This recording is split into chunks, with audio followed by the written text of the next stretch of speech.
আজ 21শে মে অর্থাৎ ফলতায় পুনর্নির্বাচন। দক্ষিণ চব্বিশ পরগনা 144 নম্বর ফলতা বিধানসভা কেন্দ্রের পুনর্নির্বাচন ঘিরে দেখা গেল উৎসবের মেজাজ।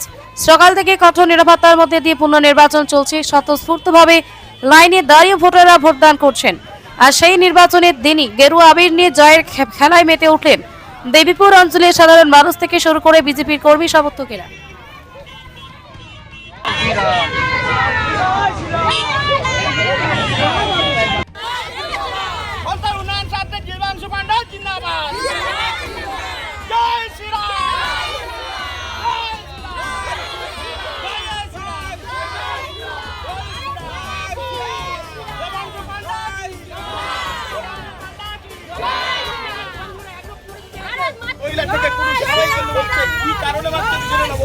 বলছি এখন তো ভোট বাকি আছে, তার আগে আমি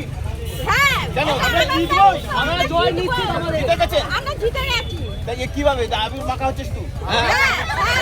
ভোট দিয়েছে, ভোট দিয়েছে, ভোট দিতে যাবে, ভোট দিয়েছে। 15 বছরের পর আমি এই শান্তিভাবে ছাপ মারলাম। আমার ঘর দেখে এসো, কোনো দিনের জন্য একদিনও ইনজুয়ারিও যায়নি, দেখেনি যে এই ঘরটায় জল পড়ছে।